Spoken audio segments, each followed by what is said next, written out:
I'm sharing with you today the 30 things you should absolutely do and not do on the first day of your cruise. Up next.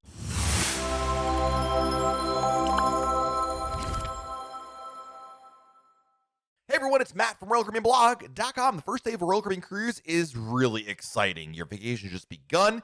You've got the entire vacation ahead of you where you'll be discovering new ports, eating delicious food, and watching top-notch entertainment, all while relaxing by the ocean. And while it's tempting to just get on board and immediately start partying and enjoying the day, there are a few things you can do to maximize your time, money, and also your just general vacation time later on. From arriving at the cruise terminal to making dining reservations, exploring the ship, and finding the best spot for sailaway, here are my best do's and don'ts for the first day of your Royal Caribbean cruise. The first do, explore your embarkation port. If you arrived at your embarkation port the night before, well, then you probably listen to my advice. Take some time in the morning on embarkation day to explore the city you're in. Walk around South Beach in Miami, visit the Opera House in Sydney, or shop at Pike's Place Market in Seattle. Treat the morning of embarkation day as an extra port stop as opposed to just sitting in your hotel room waiting to go to the cruise terminal. The next do is have the required documents easy to access at the terminal. Be sure to keep items like your passport, vaccine information, birth certificates, and anything else you might need at the terminal on embarkation day with you. You'll likely be asked for these items several times throughout the check-in process, so keeping them all in one place is helpful. The next do is drop off the luggage with the porters. When you arrive at the cruise terminal on embarkation day, leave your luggage with the porters that are there. I really recommend taking a small carry-on bag or a backpack or a purse, whatever, on the ship with you, but leave the bigger luggage with the porters. Bags will be delivered to your stateroom later in the day, so you won't have to worry about lugging your big suitcase or duffel bag around the ship. Now, it is customary to tip them for the bag service. $1 or $2 per bag is all that's required. And let me tell you something, while that tip is expected, it's worth the money. Just lugging it around on the ship, not a great way to start your day. Another do for the first day of your cruise is to pack important items in your carry-on. We talked about, of course, the fact that you should have your important documents, but if you're leaving your luggage with the porters at the cruise terminal, then make sure you also pack certain items in your carry-on bag that you might need later on in between the time in which your bags are dropped off and when they're delivered to your stateroom.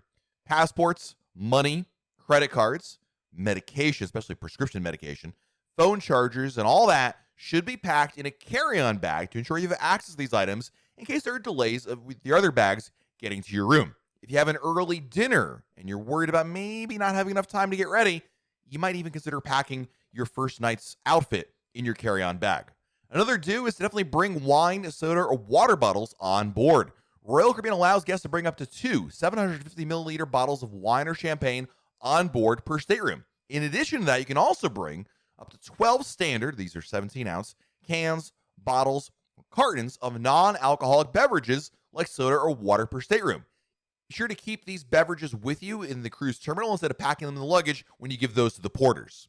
Another thing you should absolutely do on embarkation day is finish the e-muster drill earlier in the day. Royal Caribbean's e-muster drill is easy and convenient, so be sure to complete all 3 steps early in the day once you get on board. Don't be the cause for all those announcements you're going to hear reminding everybody to complete the drill. Do it as soon as you get on board. I like doing it when I get on board the ship, go have lunch, and while I'm sitting down for lunch, do the muster drill on your phone, and then afterwards go straight to the muster station and have them check you in. Another absolute must-do on the first day of your cruise is to reserve entertainment. As you get on board, open Royal Caribbean's app and reserve shows for the week or however long your cruise is. Not all shows require reservation, but the most popular productions, like the shows in 270 on the Quantum class ships or the Aqua Theater shows or the Broadway shows, will require reservations. My recommendation is to make entertainment reservations for the first day of the show each week. Shows can be canceled due to weather or other unforeseen circumstances, so making reservations for earlier in the week will ensure that you have plenty of time to see the show if it has to be rescheduled. Another do for the first day of your cruise is to make dining reservations. If you have a dining package, be sure to make reservations as soon as you get on board to ensure you can select the restaurants and dining times that work best for you.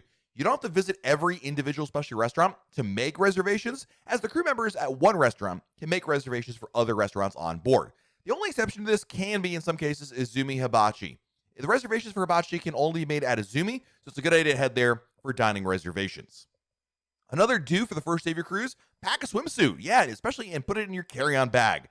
Pools, whirlpools, water slides, the flow rider, they're all open on embarkation day, and you'll often find they're much less crowded than any other day on your cruise. So if you really want to enjoy these things, make sure you pack a swimsuit in your carry-on bag so you can start your vacation right away with a sunny afternoon at the pool. Another do on the first day of your cruise is to enjoy lunch on board. One of the first things a lot of people do, including me, is to go eat lunch when you get on board the ship. There are a lot of venues on board the ship, including Windjammer, Park Cafe, Cafe 270, Cafe Promenade, Sorrento's Pizza. Some specialty restaurants may even be open, so check the cruise compass for what's available for you, but definitely start off your cruise with a full stomach. You don't want to get hangry later on.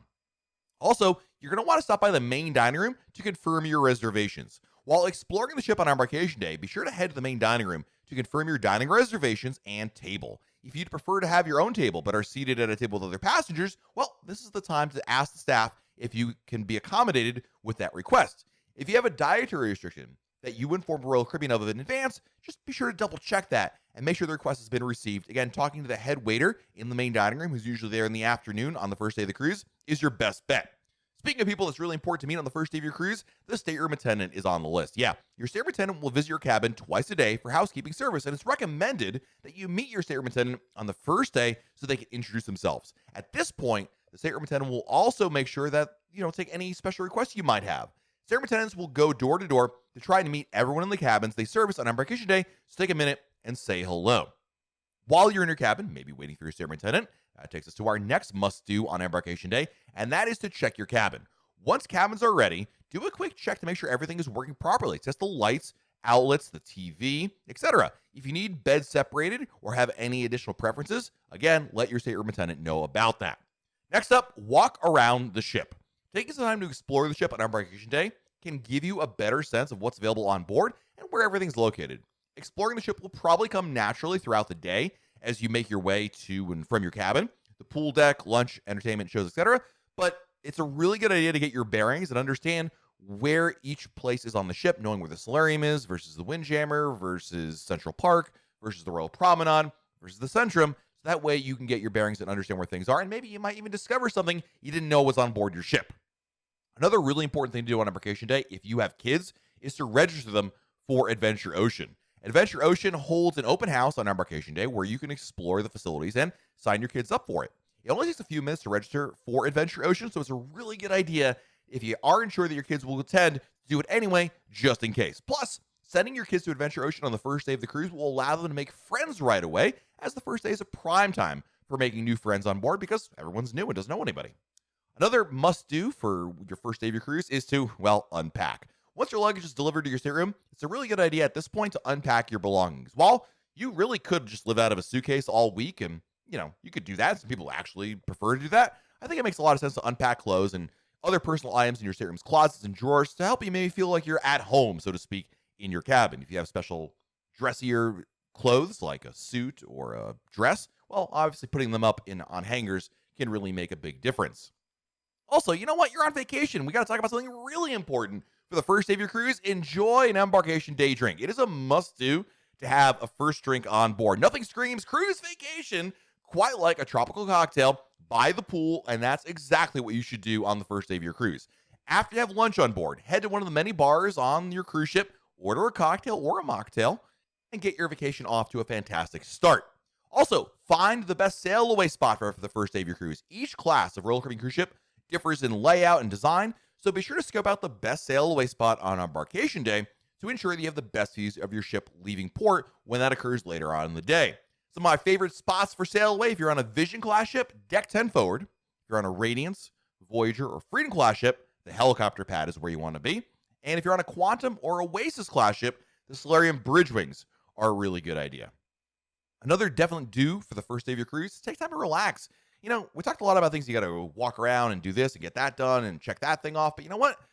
With all that hectic stuff happening on board and thousands of people trying to navigate their way around the ship, it can be a little hectic. So from getting through the cruise terminal to making reservations, completing the e-muster drill, unpacking, it can easily feel a little overwhelming on the first day of your cruise. So be sure to take some time to relax on embarkation day, whether you lounge at a pool chair, enjoy the hot tubs and solarium, or simply sitting in a lounge with a drink. Heck, maybe even take a nap on the first day of your cruise in your stateroom. I've done that a couple times.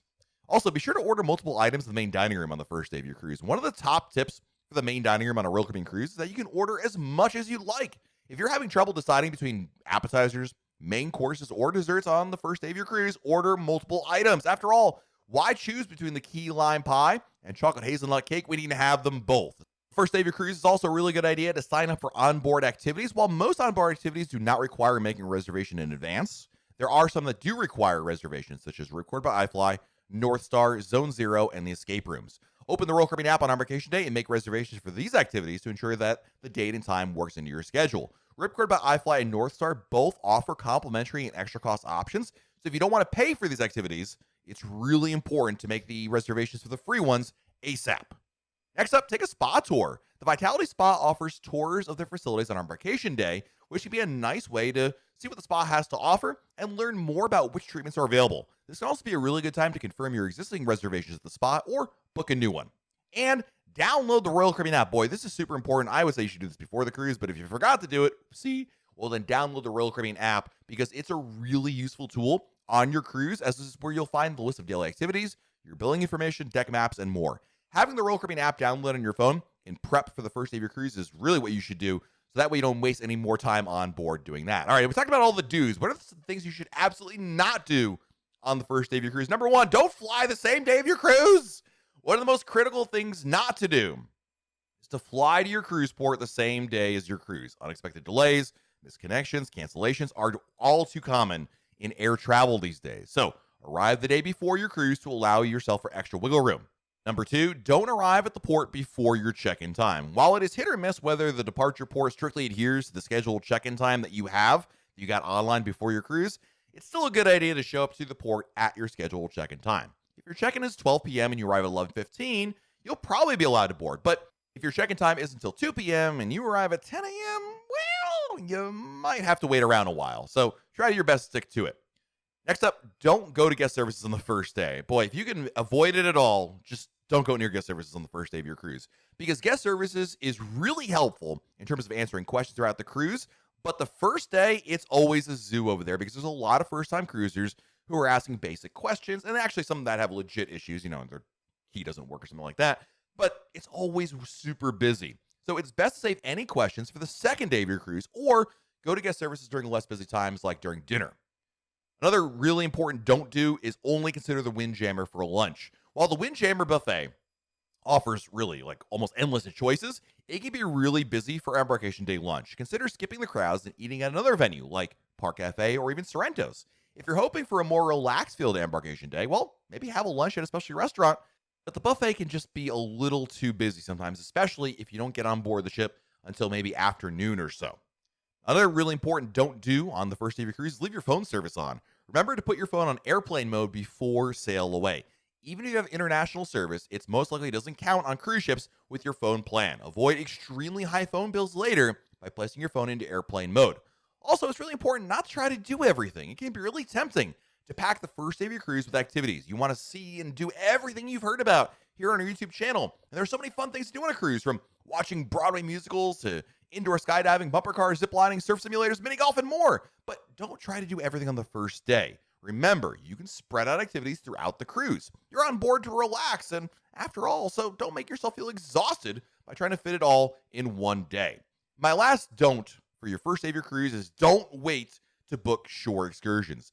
Every Royal Caribbean cruise ship has a shore excursion area on board where you can learn more about which excursions are available, talk to crew members specializing in these tours, and book tours for your cruise itinerary. It's a really good idea to book shore excursions in advance before your cruise, instead of waiting to do so on the ships. That way, excursions you're interested in do not sell out. While it can be helpful to talk to crew members about the tours in more detail, you do run the risk of far fewer tours being available compared to booking ahead of time. So do yourself a favor, book your tours before your cruise. There you go. 30 do's and don'ts for the first day of your Royal Caribbean cruise. Let me know in the comments below, did I miss any really important do's or don'ts for the first day? And which of these do you absolutely prescribe to? I'm looking forward to seeing your first day tips in the comments. And while you're down there, make sure you hit the like button, subscribe to our channel, and turn on notifications. That way YouTube lets you know we have a brand new video to share. This has been Matt from RoyalCaribbeanBlog.com. We'll talk again real soon.